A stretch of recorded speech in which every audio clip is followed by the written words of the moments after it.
Hello, I'm Marco Flagg, and on June 30th, 1995, I was attacked by a great white shark while scuba diving at the Point Lobos underwater state park near Monterey, California. That attack did get a lot of media attention, and the general narrative was that I survived because this instrument, a prototype that my young company was building at the time and testing at the time, along with the scuba tank, protected me. This instrument was on my stomach, the scuba tank on my back, and as I was in the jaws of the shark, they absorbed the blow. And that is true. But what is missing from the narrative is that there was a second critical device involved. And that is this DiveTracker Sport, which we had just recently introduced.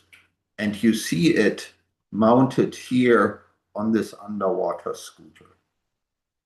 Without this device, my self-rescue would have been difficult, I would have to say. And so with that, let's go to a few clips of this Beach Patrol TV show episode that shows what happened that day up to the point of the shark attack on me, and then I'll come in and explain a little bit more.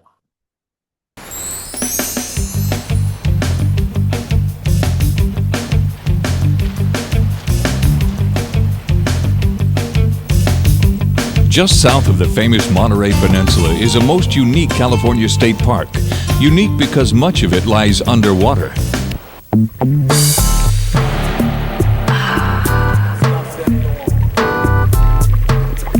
The coves of Point Lobos draw more divers than any other site on the West Coast.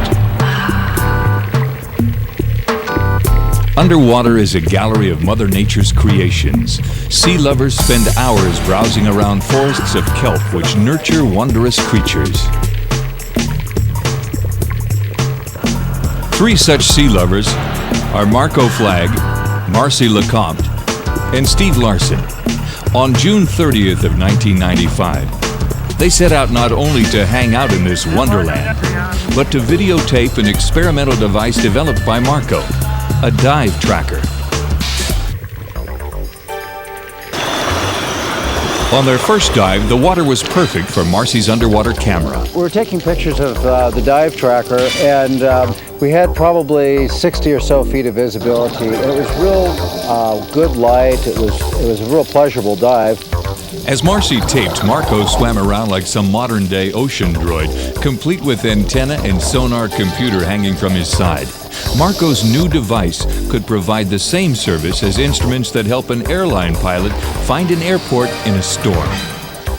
After an hour, the divers broke for lunch, satisfied with a very successful dive.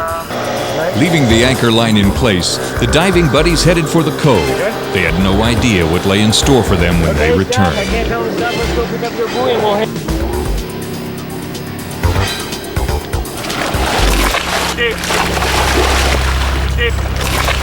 As soon as they went under, they saw the conditions had changed.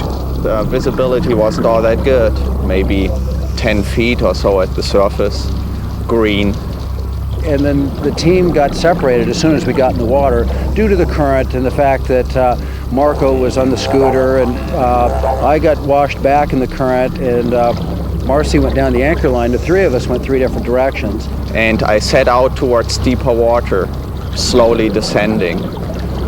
Didn't see really anything, was just green around me. Our agreement was to meet at the bottom by the anchor.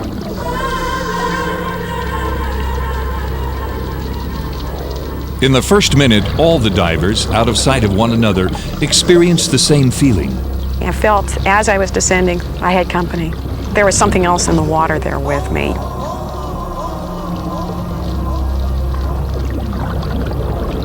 You know, I can't see anything, and for whatever reason, I felt that the hair on the back of my neck was standing up. It was very eerie.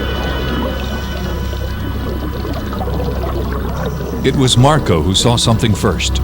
I was at a depth of 50 feet, I noticed something on the right, and I look to the right, and I see a giant tailfin, a tailfin that's maybe 5 foot tall, almost as tall as I am. And it took me a couple of seconds to realize there was a great white shark. Marco had a reputation for being cool under pressure, but this was a great white. And I'm now slowly ascending, and then I see coming out of the murk just this giant circle of teeth coming right at me.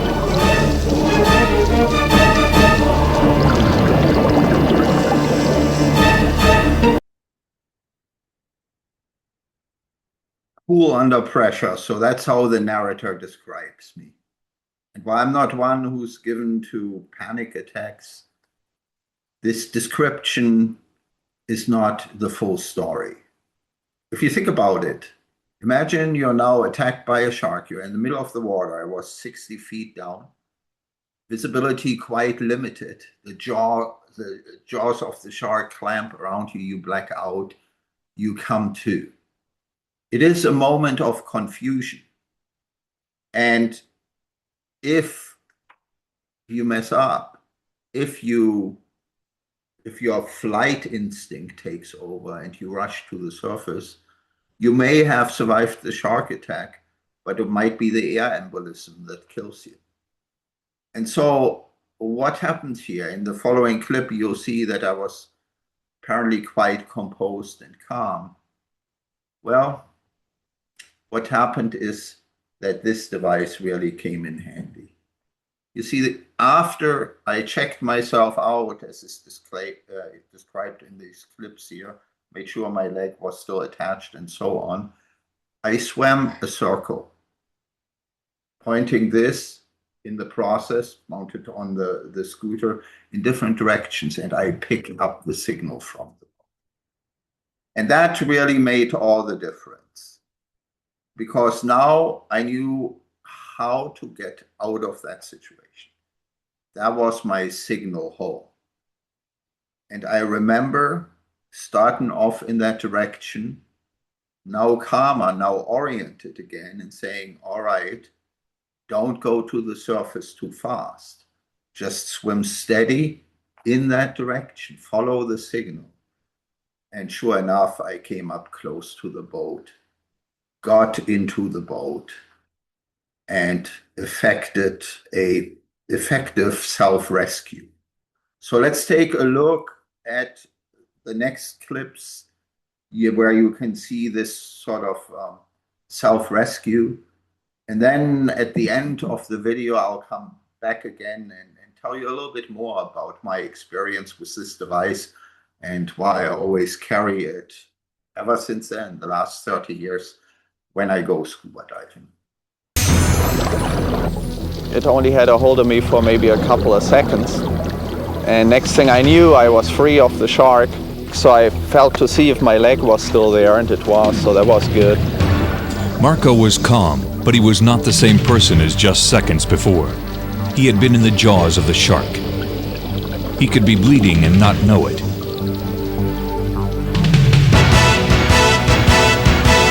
He could be crushed and not be aware of it. I surfaced 20 yards from the boat. My two dive buddies, Steve and Marcy, were still in the water, so they didn't know what had happened at that point. When he tried to climb into the boat, he got the first clue to his condition. Whether from wounds or shock, he was weakened. So I took the dive gear off, got into the boat, grabbed the dive gear, which was now floating away, and fell back into the water. And I thought, oh gee, that may have been my last stupid mistake. I got back into the boat in about a millisecond or so.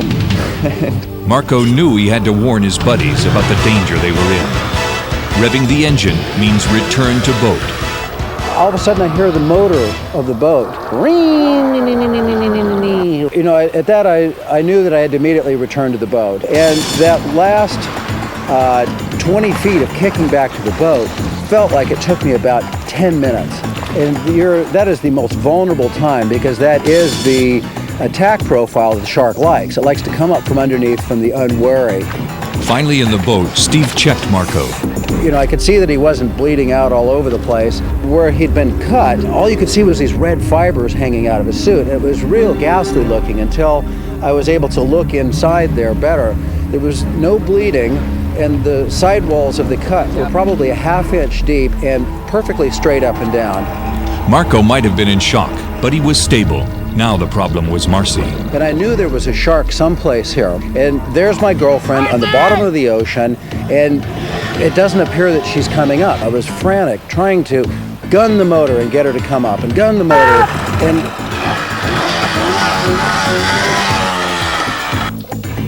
finally, she surfaced.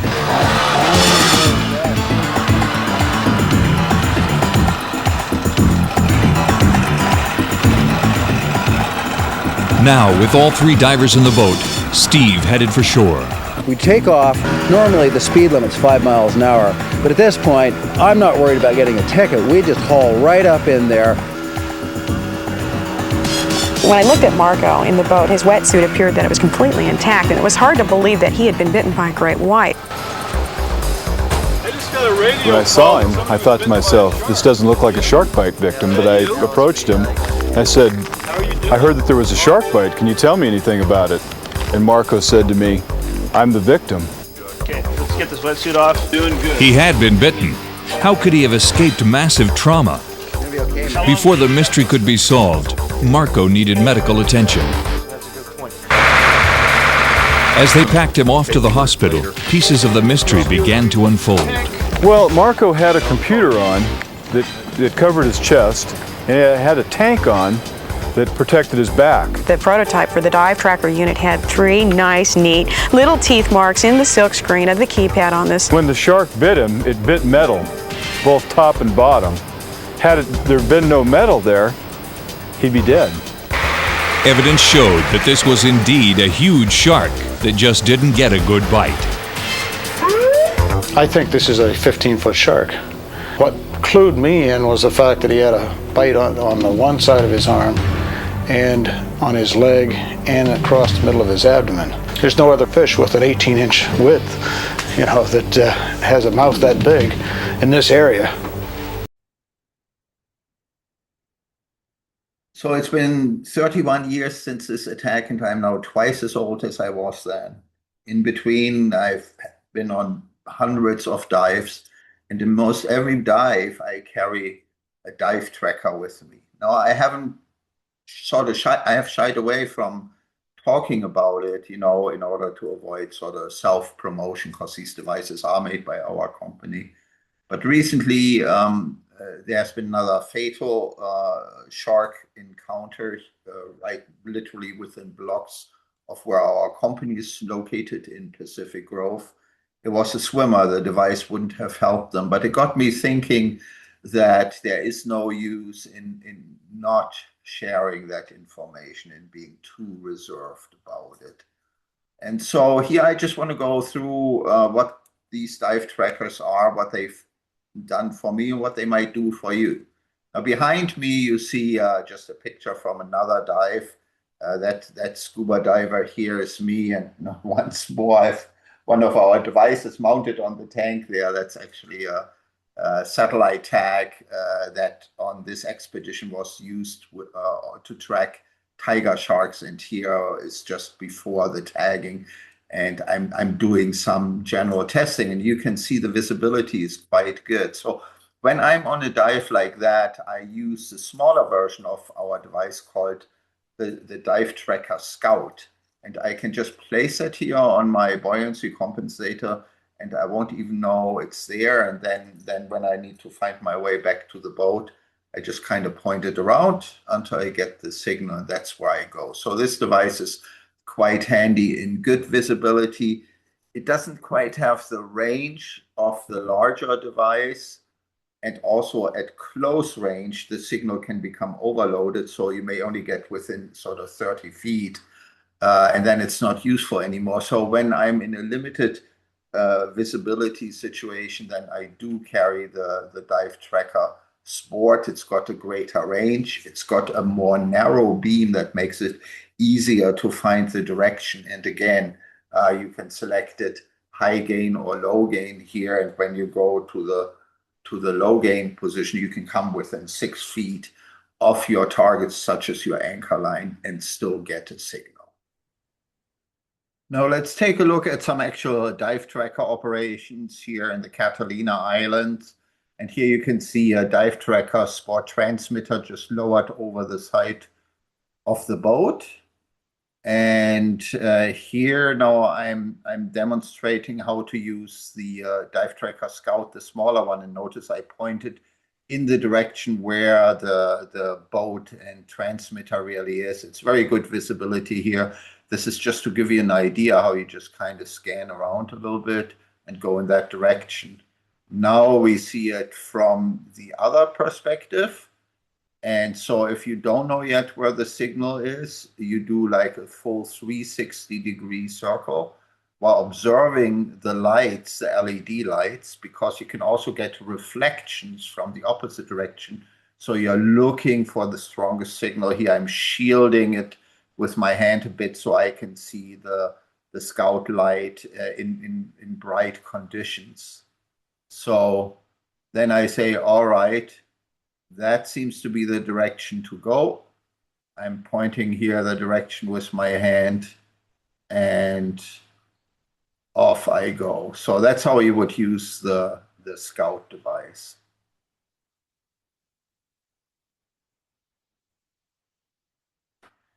Here now for reference is the DiveTracker Sport. I have it on a lanyard mounted on my hand.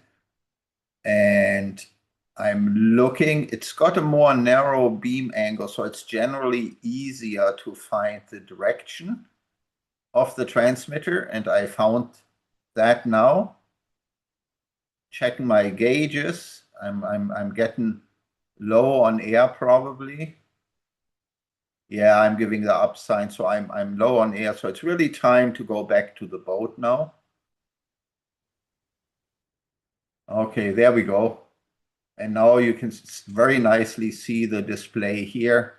The signal is very definitive for the DiveTracker Sport. So it is actually easier to use, I would say, the Sport than the Scout. Yeah, but the Scout is smaller, you know, and costs half as much. So that's advantages too. Eventually, you'll see again our anchor line and mooring line. We deployed some other equipment as well. I'm always testing some equipment. There you can kind of see it at the top of the screen. That's where we're heading to. And yeah, we're getting right to it.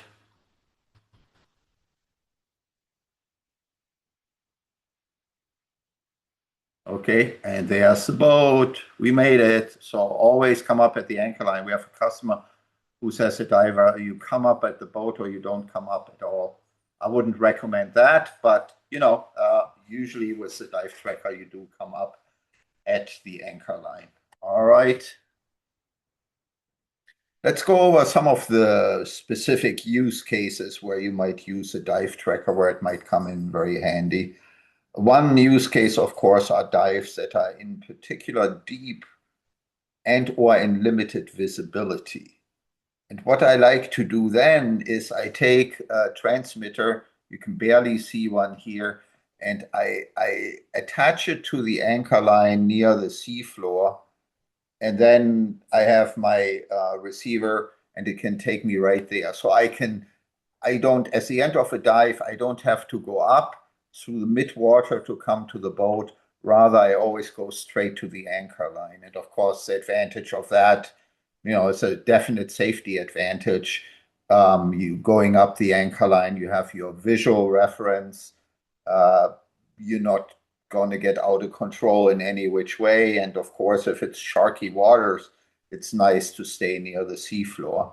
So that's one particular use case. But there's many other ones too. Even if you have fairly good visibility, but you're doing equipment testing, like I often do, or maybe you're doing photo and video dives, it's easy to just become lost, just being too focused on your equipment or your videography.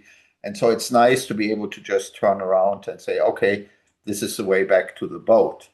Another one would be diving when you are in particular fast currents. I've certainly seen that myself. I've been on one dive in the Channel Islands where the current was fairly ripping, and a lot of the divers came up a long distance from the boat. Actually, they had to put their little inflatable in the water and rescue them.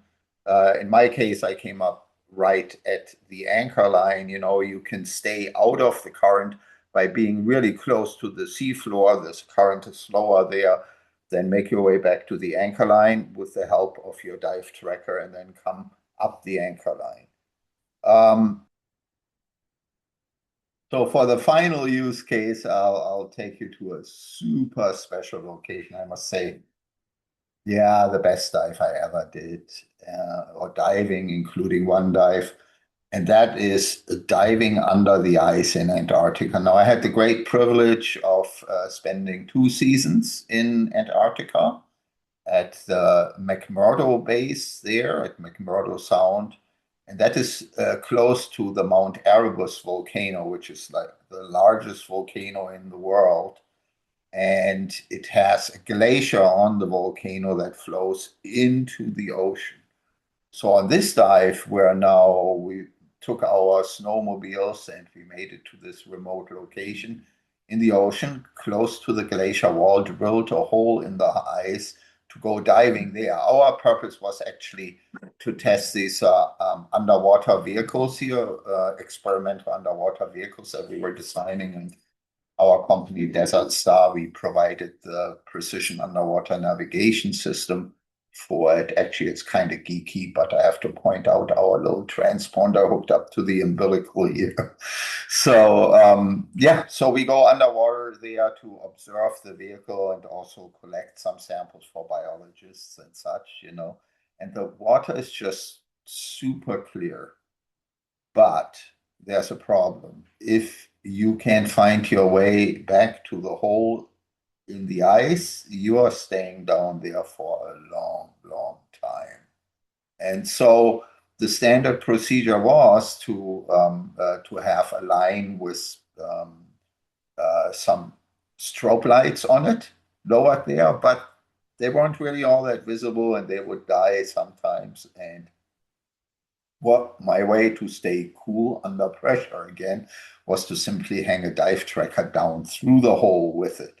And so out we went, further and further away, and I looked back and I couldn't really see where the hole in the ice was anymore until we came to the glacier wall, and it was an amazing experience. The clear ice there, and frozen into the ice was a fish, little tiny fish, inch long, looking back at me.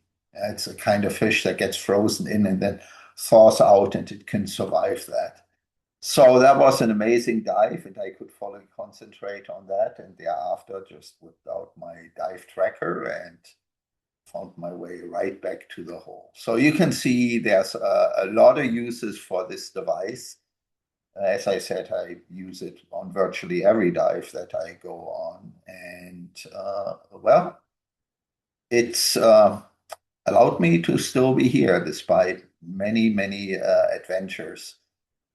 So I'll end this with the cringy 1990s final clip of me looking off into the distance. But yeah, what I'm saying there actually, turned out to be the case. I've had a good life so far with a lot of adventures in it. So thank you very much for watching this, and go get yourself a DiveTracker.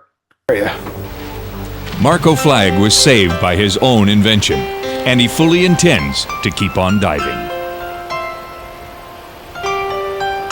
When the day comes that I jump into that old pine box, I want to be able to look back and say, by God, I've had a great life, and not just a careful life.